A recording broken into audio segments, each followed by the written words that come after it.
Bonjour. Comme prévu, le Bitcoin a dû faire face à de grosses résistances et rechute aujourd'hui.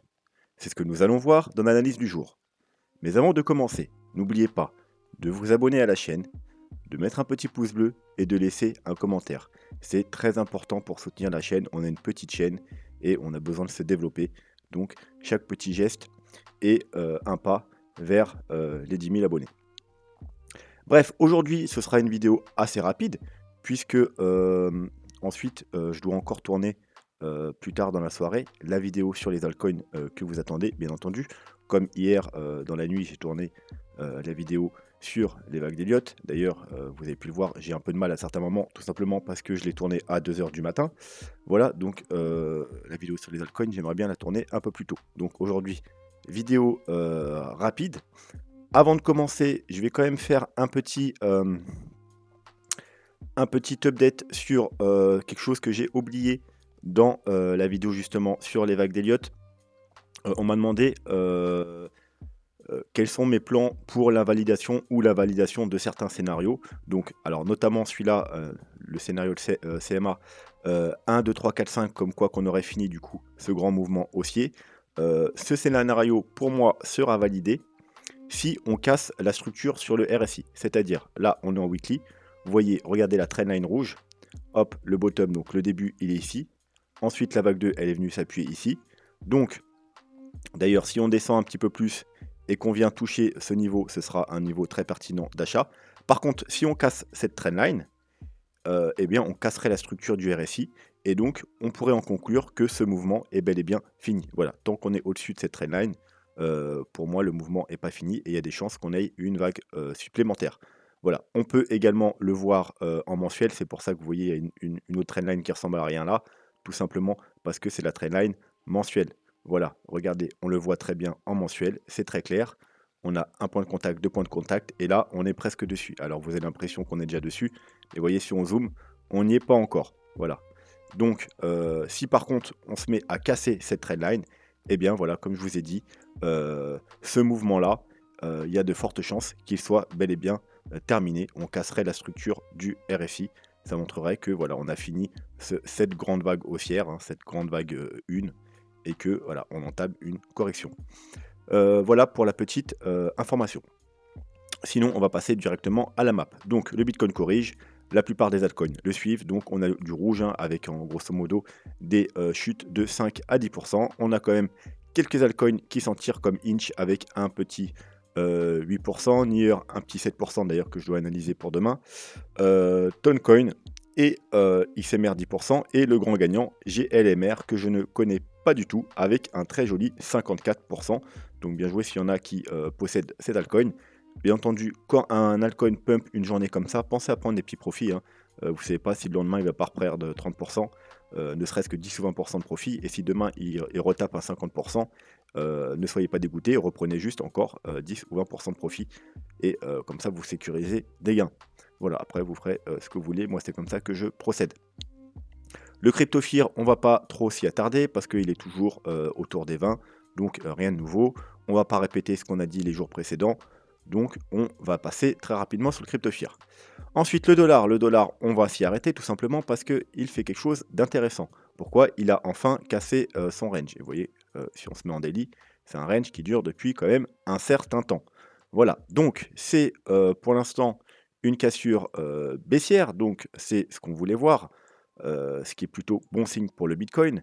Après, je vous rappelle hein, que le, le dollar et le Bitcoin sont inversement corrélés, pas sur les petits time frames. Hein, donc c'est pas parce qu'on a une bougie de breakout que ça y est, le Bitcoin va aller to the moon.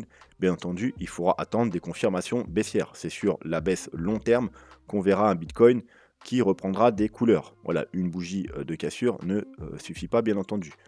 En plus, on est sur un support intéressant. Vous voyez le rectangle que je vous ai mis là, regardez, hop, résistance, support, excusez-moi, résistance, résistance. Donc ça peut être simplement un pullback sur ce, en quelque sorte, gros W. Donc pour l'instant, c'est pas, même si on casse le, euh, le range, hein, donc le range établi sur un top, c'est pas encore bearish parce que ça peut être seulement, vous voyez, on a une sorte de bottom, un rounding bottom ou un W, hein, voyez ça comme vous voulez. et on ferait ou une tasse avec une anse. Donc c'est bearish le fait qu'on casse le range, mais si on prend la figure plus globale, ça peut même être très bullish si on tient ces niveaux, ça peut nous faire une belle tasse, une anse et repartir beaucoup plus haut. Donc voilà, donc pour l'instant, c'est intéressant, on a cassé le range, mais on est sur un gros support. On est sur une figure qui a l'air plutôt bullish tant qu'on reste au-dessus. Bien entendu, si on se venait à casser ce support et à continuer à descendre, là, ce serait plutôt bearish pour le dollar et du coup, ce sera un très bon signe pour le Bitcoin qui pourrait peut-être enfin reprendre la hausse ou à minima avoir un gros rebond. Le Bitcoin. Donc, comme je vous avais dit hier, dans la vidéo d'hier, Bitcoin prudence. Pourquoi? Je vous avais expliqué que,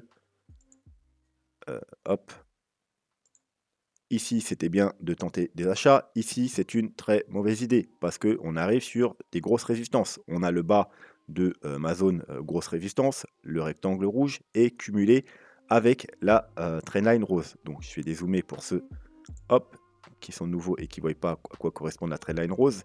C'était l'ancienne trendline baissière qu'on avait cassé précédemment. Là, on a essayé de la maintenir un certain temps et on est passé en dessous. Et là, c'est grosso modo un pullback. Donc, un pullback, en général, tant qu'on n'a pas cassé, c'est pas bullish. Au contraire, ça peut être un pullback pour repartir plus bas. Vous voyez, comme ici, on fait un pullback, on rebondit. Donc, on pourrait avoir la même chose. Donc, je vous ai dit, ici, c'est un très mauvais moment pour acheter. Si vous voulez acheter, il faut attendre justement qu'on casse cette zone de résistance.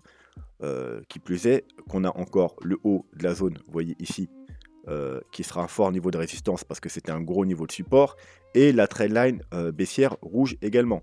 Voilà, donc ici, c'est vraiment pas le moment pour faire des achats. Faut attendre qu'on casse tout ça et attendre les confirmations haussières sur les indicateurs.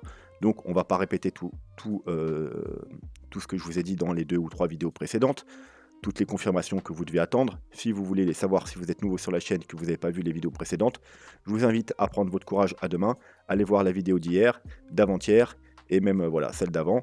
Elles sont pas si longues que ça, même si par rapport à la moyenne des youtubeurs, elles sont assez longues. Ceux qui sont habitués à ma chaîne, avant on faisait des vidéos de tous les jours de 45 minutes, 1 heure, vous voyez un peu comme celle-ci, 1h07. D'ailleurs, vous pouvez aller avoir aussi, elle est très bonne vidéo.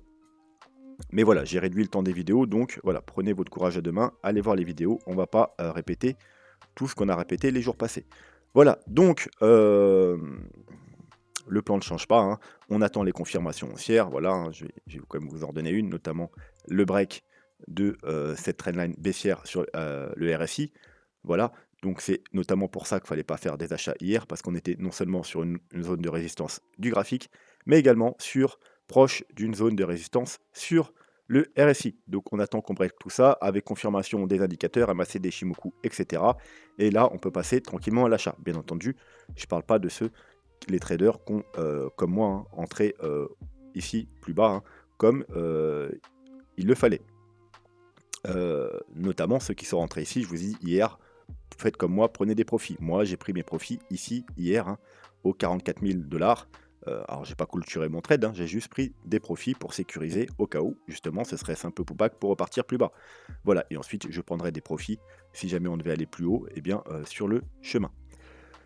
Du coup, on va pas s'attarder plus sur le Bitcoin, il n'y a pas grand-chose de nouveau. On va passer un petit peu à l'Ethereum parce que beaucoup m'ont demandé de parler un peu plus de l'Ethereum, donc on va s'intéresser un peu à l'Ethereum. Même si pour moi, ça n'a pas grand intérêt puisqu'en général, il suit pratiquement trait pour trait le Bitcoin. Donc voilà. Donc comme le Bitcoin, on va directement voir qu'on a une trendline baissière. Alors tout dépend, on va la faire commencer où, là ou là. Hop, on a une trendline baissière sur le RSI, donc on va essayer d'être un peu propre quand même dans le travail. Voilà, on a une très belle trendline baissière, donc pareil, tant qu'on est en dessous de cette trendline, c'est pas bullish. Si on devait casser la trendline, ce serait un premier gros signal aussi. Voilà, ça correspondrait également probablement à, vous voyez, on a également la même trendline que sur le Bitcoin, donc elle n'est pas rose, elle est orange, mais c'est pareil, vous voyez, trendline baissière qu'on a cassé, pullback 2 fois, 3 fois, on a fini par la breaker, et là, alors, contrairement au Bitcoin, on n'a pas réussi à l'atteindre encore, mais on en est proche. Donc, prudence. Également pas un bon niveau pour faire des achats. On est sous une résistance et on est sous la résistance du RSI. Graphiquement, le niveau d'achat, le premier niveau d'achat, c'était ici, hein, voilà, le rectangle, vert et plus particulièrement la ligne jaune. La ligne jaune, c'est quoi? C'est tout simplement parce que théoriquement, l'Ethereum est dans la même configuration que le Bitcoin, c'est-à-dire d'ailleurs, j'ai oublié de vous dire un truc sur le Bitcoin, on va y retourner après, hop. Dans une potentielle, flat en A, B et C, qu'on recherche soit ici, soit ici, soit ici. Donc le premier objectif, c'est les 0,618 qui est matérialisé par la ligne jaune. Et vous pouvez voir que il y a du coup 2-3 jours, hein, qu'on a fait le bas, on est venu à la perfection, hein, à la perfection, toucher cette ligne. Donc c'était un très bon moment pour entrer sur l'Ethereum, les 2916 $, en grosso modo des 2900 $, les 2900, 3000 $, on va dire, pour arrondir. Voilà, maintenant, voilà, il faut être prudent. Maintenant, si vous n'êtes pas rentré au plus bas, il faut attendre les confirmations haussières. Donc, pour revenir un peu sur l'Ethereum, hein, quand même par le passé, on avait, rappelez-vous, notre grosse zone là, ici, c'était tout simplement la zone de vente. C'était la target de ce mouvement haussier. Et plus particulièrement, on avait la ligne grosse qui sont les 1,618 de Fibo d'extension, qu'on a touché parfaitement ici, hein. Donc moi j'avais pris des gros profits ici, j'ai repris des profits ici.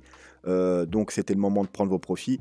Voire vous aviez plusieurs moments pour sortir, hein. Je vous avais donné une petite trendline ici, rappelez-vous, hop, quand on l'a cassé, puis qu'on a cassé ça, c'était le moment de dire peut-être que ça, puis un peu. Et bien entendu, la grosse confirmation s'est fait quand on a cassé également la trendline haussière long terme. Donc ici, il fallait vous dire, on recasse ce niveau, on a cassé ce niveau, on recasse ce niveau plus ce niveau. Faut peut-être que je sorte un peu pour racheter un peu plus bas, donc aux alentours des 4000, 4200 $. Et vous voyez qu'on est quand même descendu jusqu'à 3000 $, donc ça vous protège pas mal de la chute. Et commencer à racheter, bien entendu, ici, voire un peu plus bas si on y va. Donc les targets, si on est bien dans une flat, là, on a atteint les premières targets aux alentours du coup des 2900 $. Ensuite, il y aura ce rectangle vert qui est là, qui correspond au 1 de Fibo. Donc, en grosso modo, comme le Bitcoin, il nous ferait un double bottom par rapport à ses plus bas de juillet-août. Et on a les 1,13, la zone des 1,13, 1,23, la dernière target potentielle d'une flat. Donc, les 1,23 sont 893, les 1,13 au 1259. Et ensuite, je vous ai mis d'autres targets. C'est les targets de quoi? Tout simplement, au cas où on aurait fini ce mouvement. Si on a fini ce mouvement et on doit corriger tout ça, je vous ai mis tout simplement les targets classiques, hein. On a une vague, les 0,5, 0,618, donc là c'est le rectangle blanc. Les 0,5 sont aux 2450, les 0,618 aux 1900 $. Et la ligne violette, c'est les 0,76, 78,6. Donc c'est la target après les 0,618. Et vous voyez qu'elle se cumule un peu avec la target finale de la flat. Donc si vraiment on devait descendre ici, je pense qu'on n'irait pas plus bas et que ce serait vraiment un niveau intéressant pour acheter. Ça se situe en même temps aux alentours des 1000 $. Donc, et en même temps au niveau du dernier top qu'on a fait en 2018. Donc ce serait vraiment pour moi le dernier niveau pour acheter de l'Ethereum. Bien entendu, on pourrait s'arrêter ici, ici ou ici, bien entendu. Voilà, comme sur le Bitcoin, on attend les confirmations donc du RSI que je vous ai montré précédemment. On a également, je pense, Ishimoku. Et comme vous pouvez le voir, alors pour que ce soit bullish, rappelez-vous, en daily, il faut à minima passer au-dessus de la Kijun, donc la ligne orange qui est là, et regardez, elle se cumule pratiquement à la trendline, hein. Donc voilà, si on casse la trendline et la Kijun, ça confirme qu'on repasse bullish en daily par rapport à Ishimoku. Pareil sur l'MACD, on n'a toujours pas de confirmation en daily. Voilà, vous voyez. Alors si on a la confirmation sur le stock RSI, mais le MACD, lui, il n'a pas confirmé. Donc on attend un minima ici également, une fois qu'on aura cassé ça. Mais le plus prudent, comme je vous ai toujours, c'est de regarder le 3 jours. Voilà, le 3 jours nous donne des très gros rebonds. Le daily, on a beaucoup de faux signaux. Donc voilà, le 3 jours, il n'y a aucune confirmation. On marque un petit W là, mais on n'est pas encore repassé au-dessus de la zone de survente. Et bien entendu, le MACD, lui, il nous dit rien de bon pour l'instant. On n'a pas encore de signaux bullish. Et sur le weekly, bon bah voilà, hein, vous en doutez bien, c'est encore pire, hein. On n'a pour l'instant aucun signal. Voilà, donc ce sera tout pour l'Ethereum et ce sera tout pour aujourd'hui. Je vais m'atteler directement du coup à la préparation de la vidéo sur les altcoins que je vais enregistrer donc ce soir ou cette nuit, et que je vous posterai demain dans l'après-midi. Du coup, voilà. Sur ce, moi je vous souhaite une excellente soirée et je vous dis à bientôt. Tchuss!